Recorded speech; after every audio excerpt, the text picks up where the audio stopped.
tribalisme est les dans sens T et à sens T, mais il y a des familles où bah préférer comme moi la banque mobile toi ya moi si abala kaka ndeko oyo mutu aza ya mboka na bango ezala nango dépend de la famille l'éducation ba koleli ezala nango mais je pense que tribalisme na sens wana pour na robinga tribalisme parce que ça dépend la ceux qui moi ça da fautif ou pas et ça revient à mobali azala acha ba sentiment des côtés et puis à analyser froidement ma ramener au marché oui c'est important parce que il faut biso na Afrique top africain mariage chez Zara likambo moi c'est mbalité mariage chez Zapi likambo il y a deux familles c'est-à-dire que il faut payer ba parents ba ndeko ba ye ba pena no mutango na au moins na bango alinga bala c'est-à-dire que na CP na ye am ce qu'on a démarche na ye journaliste dans les langues fort donc ça dépend na mutu moi si na yo plutôt fiancé na yo et ça avec raison ou pas avec raison c'est à toi maintenant de discerner parce que ça arrive hein au moins souvent aller que moi si azanega jalouse ya na mobali ya ngité ya na mobali na moi si ça arrive mais c'est à toi de discerner mais ce pesa mal à l'aise dans le sens il y a mauvaise éducation toi impolitesse il y a fiancé na yo relation na bango ya concubinage entre guillemets ba owana en tout cas na mon importance c'était ya ko il y a recours dans la période de fiançailles parce que déjà bah ils se connaissent déjà davantage. Très heureuse de vous savoir nombreux devant vos écrans à suivre votre émission Vie des couples. Merci beaucoup à vous tous qui êtes abonnés à Koldi TV. Merci Nabino sur Obo et Makapi pour partage à Kabalien et puis la publication Nabiso. Et surtout merci Nabino pour commenter pour que PCPC se courage et raison à la plateau Nabiso pour te présenter Rabino sujet Nabiso il y a bien Oyo et motiva Kabino et fortifia Kabino. Et sur ces plateaux je ne suis pas seule. Lelo na Mbelibino Marité. C'est un homme mais fiancé. To betana di solo sur parcours wana il y a cause la fiancée, il y a cause une fiancée ou bien un fiancé comment il s'est passé ça. Et il y a Jackie déjà si ma caméra se cause après au fond il a biso plateau pour que na yamba invité nanga. J'ai dit déjà bonjour. Bonjour. Ça va? Oui, ça va. Dieu fait grâce. Voilà, invité nanga zawana et mon kosoki a s'est présenté. Ngai naza Miguel Dongoko donc naza congolais naza na Kinshasa naza qui invité donc naza invité par madame Yolande. Voilà, merci beaucoup monsieur Miguel d'avoir accepté notre invitation. Monsieur Miguel a fiancé hein boté ami vraiment a déjà fiancé autant à comboté mais n'habité ce qui autant à comboté mais a déjà fiancé. Monsieur Miguel de l'autre sur la parcours wana à cause la fiancée d'abord bien fiançailles les années. Toi le fiançailles c'est quoi? Merci pour la mutuna. Fiançailles a période oyo et s'écouler entre engagement à deux personnes basées na mariage dans deux personnes de sexe opposé moi c'est mon bali bah se mettre d'accord bah tomber dans ba bengi fiançailles et pendant ces moments de fiançailles bah se connaître davantage bah s'observer pour que moko na bango a découvrir ba qualité pe ba défaut ça pa ya moninga ba partenaire mususu pe ba bamenga ko bongisa yango pona ko aboutir na mariage moko ya malamu on va bengi fiançailles. OK, période wana fiançailles est c'est important. Il y a cause na période pour que ba aboutir directement na mariage parce que na eza baka o arriva ka moi trop tout monde ba balani lelo lobby lelo une semaine 2 semaines après ba balani déjà pour de raisons de diverses raisons. Est-ce important cause à la pendant période et le fiançailles il faut se durer combien de temps? Merci pour la mutuna, c'est une question pertinente. En fait, période de fiançailles pour moi est obligatoire. Mais place ni on a considéré comme important, comme obligatoire. Ils allaient ceux qui admettons moi c'est mon bal va coûter il y a pas longtemps, à peine 2-3 mois. Mais ça déjà la bonne ambition à mariage. Mais dans ce cas,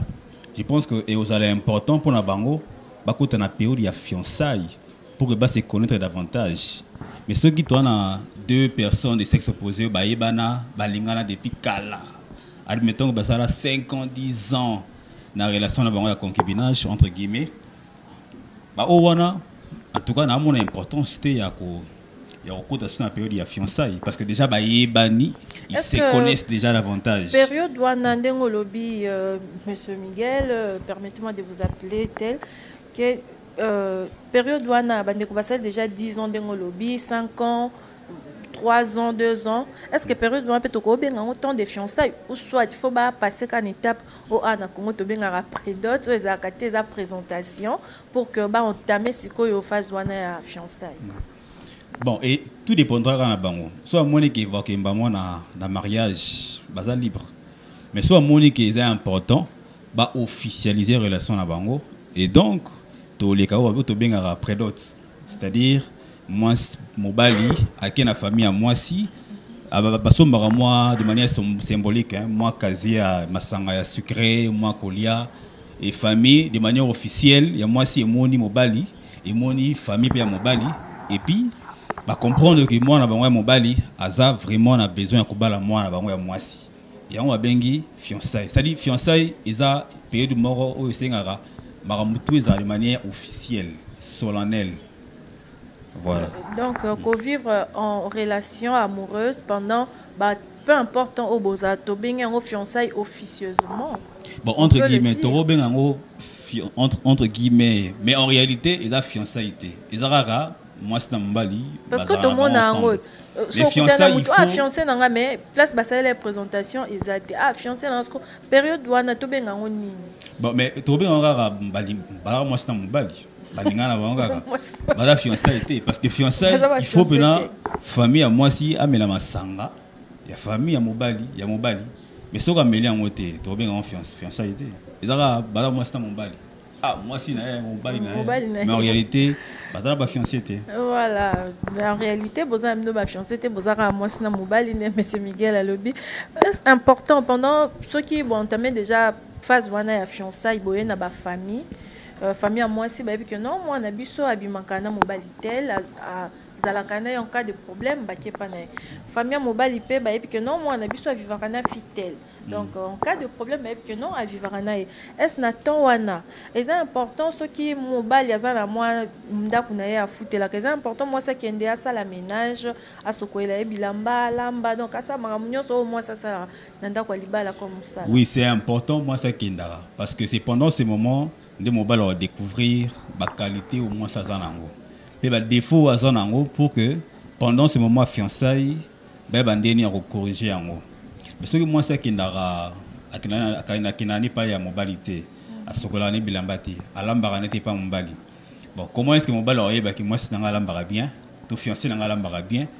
tout à ça la musala malamu c'est pendant ce moment né mobile va découvrir ma qualité ma valeur et puis il pourra facilement se dire Adam na moi si oui c'est na bala mais toyebi toza na monde moko oyo biso nyonso toyebi tozo tambole comment soki okenda ndako mobile ba parents na biso surtout ba o a moderniser neti biso te quoi ba parents na biso eza soko ke pa mobile olambi ozoke pa mobile oza légère boy donc eloba makammo ya kitoko te vraiment sozo kende pa mobile ozolamba déjà okosilisa bolingo nyonso okosala makamu nyonso ekopesa eli susu guwana ya koya kobala yo te or que mobile po abala yo il faut la faire donc naza pa na biso na oya na ndako na te na kozala boye te na olamba te na sokoelo bilamba te il faut oya nanu kobalanga donc par là okolobani bon fermeture dans le sens peut-être il y a ça dit moi c'est olala et pas il y a fiancé n'était na sens wana ya te ka ya komi ko vanda wana alors que babali énormité mais pour kinaka ko sala musala ça ce n'est pas un problème et d'ailleurs c'est même encouragé parce que dans le but tantôt on va leur découvrir yo bien car ce que zo ya pa na ko sala musala mais ko kota libala a wana nde aussi mbaté parce que vous en avez fiancé mais à koya na ye ça dit musala ça dit autour ko sala mais il faut zonga pa na bango sous-vêtements fiancé naïe en tout cas pour l'engagement c'est pas un problème mais limite il y a des réserves il faut moi si à respecter pendant que un moment à fiançailles pendant un moment à fiançailles il faut moi ça respecter ni car la t'es pas mobile donc il faut moi ça respecter parce que ça makambo ebele oyo c'est pas ça kawana na période wana ya fiancé surtout ceux qui moi ça zokende nanda kwa mobali régulièrement te ça dit tant bi kolala ra te zara te na sens kolala na butu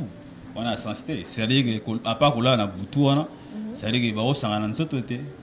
mobali aro liambuma na nte ti mokolo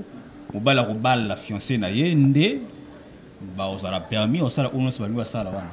mais kokende kosala musala c'est pas un problème mais sauf kolala sauf kosanga na nzoto voilà il y a des limites oyo il faut moi si à respecter. Voilà, il y a des limites il faut moi ça respecter wana toujours na phase ya ndako libala mais pendant période wana ya fiançailles déjà ba famille ba yebi quelles sont les choses à éviter pour que fiançailles na bino ekende malamu. Bon, ils ont moins belé, notamment du Natoloba, c'est-à-dire que moi ça recoute dans la balade, alors que Babali n'a noté, Barossa dans les autres côtés, alors que Babala n'a noté, Toloba sous-souni, Mobali tout moi si, alors on a contrôler à la lettre T, ba message nuance, ba appel nuance, les appels propreté à mon avis, c'est-à-dire que moi ba réserve, ba limite. Moi belé interdit moi belé et c'est qu'il va respecter pour que finalement va vivre fiancé moi madame peut aboutir dans mariage moi heureux sinon les arabes moi ma tata. Donc tu penses que ceux qui va respecter le condamné son mariage là ils sont heureux? Pas forcément aussi parce que tout dépendra parce que ceux qui m'ont pas découvrir à défaut et pas à moi si et donc il est libre au bal été parce que fiançailles ils a période ils sont obligés au bal na moi cité babalana. Voilà. Ils ne sont pas obligés de contacter mariage. Pendant ce moment, moi c'est un découvert défaut moi belé, moi na balé zate. Il est libre. Moi super rôle bakino, a découvert moi défaut belé, moi na balé zate. Ils sont libres. Moi est-ce que ba défaut na rendre muto epekisa ba bala parce que to ba lo bakana libala, il faut complémentarité non yo oyena oyo ya malamu na ya mabenga pe na yena oyo malamu o mabe il faut ça que ba défaut na yo ngana komisa ngo ba qualité pour que tout tambola bien nga pe ba défaut na nga yo pour komisa ngo ba qualité pour que tout tambola bien non to e bala mabe pour que tout bongisa siko comment mabe wana me mabiso luso na bokabwa bah ça dit qu'il y a des seuils c'est que to linganité te bolinga na bino mais il y a des seuils ngo ba te par exemple sur 10 éléments au découvrir 8 défauts. Il y a moins si tu 8 défauts à mon bali. Ne le big non, 8 défauts à découvrir sur 10. Non, ça les défauts na bon sango. 8 défauts les moins belé. Ça dépend pas défauts, ça dépend pas. Parce que ça ba makamusu su ebonga. Mais il y a des choses qu'on peut arranger, il y a des choses qu'on peut arranger. Par exemple, que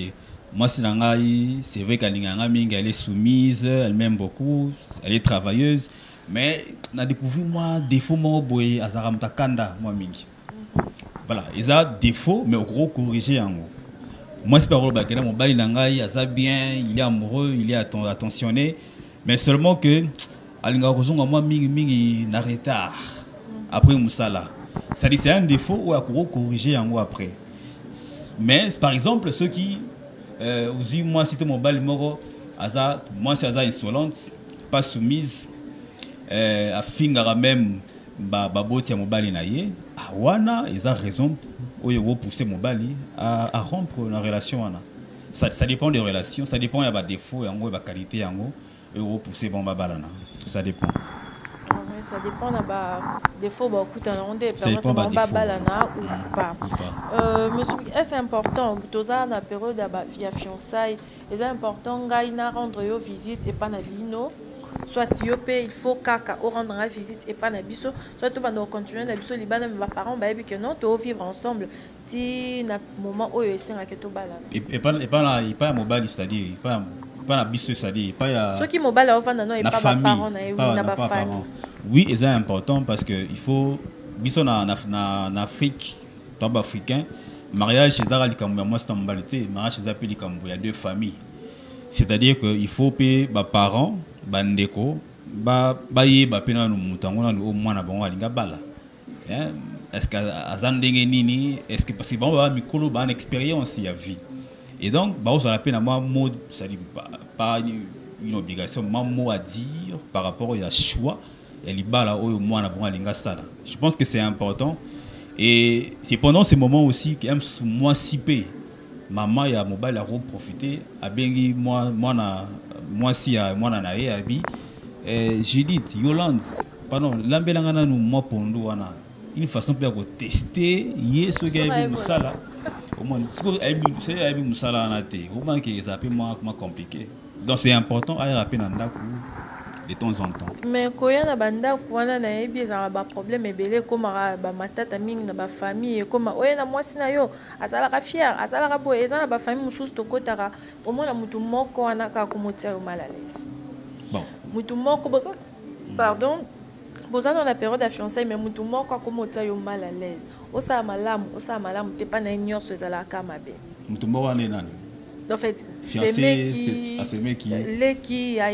peu importe la famille mbali kaka. Bon. Donc comment tu as mal à l'aise, oh, tu commences à te dire que soit na yeba ki menenga tikala na ngaka libanda ti jour to bala nande to message na ba famille. Bon, mal à l'aise c'est un peu dans le sens nini. Sauf vraiment à autre mal à l'aise, je pense que yo mon bal il faut ce qu'on étudier, observer. Ou ça analyse, ou discerner est-ce que mal à l'aise on va tiens moi si na yo, plutôt fiancé na yo. Et ça avec raison ou pas avec raison. C'est à toi maintenant de discerner. Parce que ça arrive, hein. Au moins, souvent, avec moi, si, à la néga jalouse, il y a un mobile, il y a un guité, il y a un mobile, il y a un moi si, ça arrive. Mais c'est à toi de discerner. Mais ce qui est mal à l'aise dans le sens, il y a mauvaise éducation, tu as impolitesse, il y a fiancé. Et donc, c'est toujours à toi de discerner. Moi, ça doit fautif ou pas. Et ça revient à mobile. À un sentiment des côtés et puis à analyser froidement ma ramener au marché. Voilà,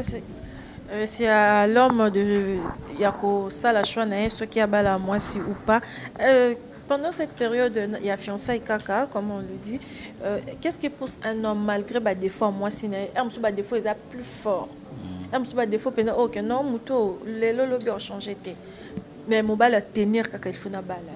Qu'est-ce qui pousse l'homme à épouser sa femme malgré les défauts n'ignore son mabalique? En français, l'amour a des raisons que la raison ignore. Bon, Babylon c'est alors bon, c'est peu n'aura la montango malgré les défauts naïe, mais au lingue n'aura c'est-à-dire moté mes kinda n'aura yo m'aurait bien le pourquoi lingue lingue bon, c'est éviter par raison c'est belé yo aux en raison na yo, y par en raison na ye, n'appelle en raison na et donc ça dépend. Nous sommes appelés de manière aveuglette, hein. C'est-à-dire que na CP na naie, am ce qu'on a démarche naie, journaliste, na les langues fort. Donc ça dépend na mutu. Mais il faut scoper mobile à tenir plus compte de la valeur intrinsèque, il y a moi si plutôt qu'il y a extérieur. Mais ce qui bah défaut peser belé ou tel à extérieur naie, to kufiga lo langora tiko kufa. On a pesé ma parce que dans mariage il faut subir.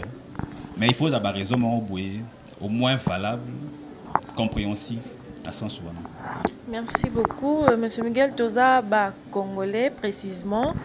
À part être des bantous, Toza congolais. Mais tout le monde n'a pas famille, tout le monde a mingi po mobile bala moi si soit moi ça bala il faut à la kaka il y a mon rambo kana soit mutabandu il faut bala ram mutabandu ba parents ba comment donc ba comment vraiment rigoureux côté wana muluba il faut bala ram muluba mon rambo kana biso mon donc tribalisme wana na libala pour na yo trouver on est tribalisme est bas les dans sens et à sens mais il y a des familles où ba préférer comme moi na bango mobali to ya mwasi abala kaka ndeko oyo mutu aza ya mboka na bango ezala nango dépend na pe na famille na éducation ba koleli ezala nango mais je pense que tribalisme na sens wana pour na robinga tribalisme parce que ça dépend mutu na ba raison na ye bon je sais pas mais elle a beaucoup plus important ça la valeur ya mutu o bala mutu aza ndabandundu lokola yo mais ça la valeur moi ma kasi koleka mutu aza muluba muswahili mkongo et pour moi ce n'est pas un problème mais tribalisme dans le sens il y a ça dit ah ezala mutu ekolo na yo peu importe ses défauts on est dans le sens mais ça plus par rapport à la valeur même si ça mutu ekolo na yo ce n'est pas un problème pour ça. Et puis toi nous sommes congolais, c'est pas un problème. Au bas la même mundele, ils ont un problème, ils ont plus de valeur tes contacts. Monsieur Miguel, conseil nino pesa na ba fi oyo surtout fi mo azani azana fiancé na ye azape na ba ami na ye mais chaque fois soit il n'y a pas fiancé na femme et ma camarade chaque fois soit fiancé na invité il faut mes ma camarade donc chaque fois pas mo ka linga sana fiancé na il faut camarade na azala ah mais ceux-là plus bongo na invité ceux mobile mobile na ye muta ibsaka yaka na ba camarade fiancé na yaka na ba camarade na ye tout ayaka na ye même mobile na ye baraté mais ceux qui ayaka na ye sans que mobile na ye ba on est amabe non et là ba camarade mususu to benga ba ami intime quoi mobile na ngaza ndaku na ye en fait fiancé na ngaza ndaku na ye mais so na ina kende et coïncide que tozana atoke ka pas fiancé na nga soit nazaki na programme okende kuna azala te pon nga nazala l'aise na benga camarade na moto oza pito to kota na pas mutu na nga donc pour nazala l'aise faut camarade na ngazala parce que eza ba réalité belé le lot mona amema camarade lobi nango libale baluke comme ya camarade na ye. Bon, soit comme ils appellent dans sens il y a présentation. Hein? Moi c'est à préférer bien à un camarade naïe, nanda kunaye pour présenter pas mobile pas fiancé naïe. Dans sens où ça se comprend. Mais ce que mes gars ils ont manqué oui camarade camarade toké avec pas. Le ba fi en raison et comme kara nzambe nda linga ki na nzela na na kutana na mobile wana or kazaki mobile ya mungu. Il avait propreté parce que mutaza mutu plus ozo ya na camarade dans la camarade na yo plus ozo ya na ye na ndaku mobile fiancé na yo pe aro makanisi pe ro changer parce que mobile na mobile na noté c'est-à-dire que plus ozo ya na ye mobile to fiancé ya ko comparer bino mbale atayi ba qualité na ye ba défaut na ye so dans les sérieuxité facilement okene na ye ro changer na ya lingi camarade na yo pour na ngai ils appellent na propreté ça peut arriver une fois deux fois mais ils ont l'habitude et admettons que fiancé a bengi fiancé naé dans moi si naé bakutana quelque part dans restaurant dans la côté dans restaurant si vous fiancé naé ayi na ba master sur belé si vous voulez sur ezandene et puis na ba master ni bina 2 3 yes qu'on a poche azara na budget on a bien calculé il y a deux personnes yé moko na chéri na yes ko so na moko to mi balo bakisi donc c'est compliqué parce que fiancé na yo moko parce que là là ekokate donc ils ont la propreté c'est mieux mobala za l'informer bien avant que à la surprise c'est mieux mobala za informer que à la surprise de dernière question parce que tu commis déjà presque na suka ya émission eza ba fi mususu amitia na mutu na ye que ngai na obala mobali o abota déjà o azana mwana te donc son mobile déjà bota avant nga na ko bala été est-ce que ça moi na muta komi obstacle pour na libala wana ou bien ezaka que non ki bo moi ska rosele fa ngande muna bota na zala na mwana liboso bon wana za ngo choix na muta na préférence na ye par rapport peut-être il y a expérience il y a vie na ye to expérience il y a yima vivant na niveau ya famille va bande konaye ya basi to ya mebali ça arrive mais ko bala moi si to ko linga mobile moi si to mobile za na mwana pour moi ce n'est pas un problème ils en ont problème parce que mon taro bota na ye mais ça li que relation na ye ya kalawa ne simbi na société so au bala société parce que za na mwana ils ont un sens à mon quête mais il est important il y a ça dit les obstacles que za mwana ça que bolingo CP na pas mon toi na par rapport à la qualité na ye ils ont un problème mais ma benne ça que ça dit que au côté de la relation au baniso kunyo ko la mwana wana peut-être à le bon sens wana abona ya côté la relation wana kunyo ko la mwana pas salinga nete ko s'engager na muto aba bota déjà peut-être dans sens wana je comprends parce que muta mi yebi ndinga fonctionnera mais ko bala muto ça na mwana c'est pas un problème pour ça. Merci beaucoup, Monsieur Miguel Dongoko. Comme na suka émission, juste un dernier mot pour na période où est bongo fiançailles entre un homme et une femme et puis quelques salutations à Batou. Bon, fiançailles, dès que tu es au Lobaki, il y a une période qui s'écoule entre engagement. Il y a moins si na mobile balingani, basali, de manière solennelle, na misu ya na misu baboti. Il y a baboti ya mwasi, puis il y a mobile, ba meli masanga balié, ba comprendre que bana ba balingani pour le mariage Et pendant ce moment, les fiancés sont très prudents, ils ont réserve. C'est-à-dire fiançailles, ils ont mariage. Et puis les fiançailles, ils ont obligé de ceux qui ils ont marché malamoté. Et donc, il faut, ils ont période où ils s'observer pour que se corriger davantage pour un mariage heureux. Et non période où ils ont nuance marier. En gros, on a sur les fiançailles.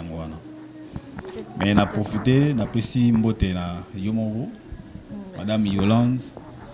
Monganza, on a pu mbote na caméraman, Kombo Kimi, Yajaki,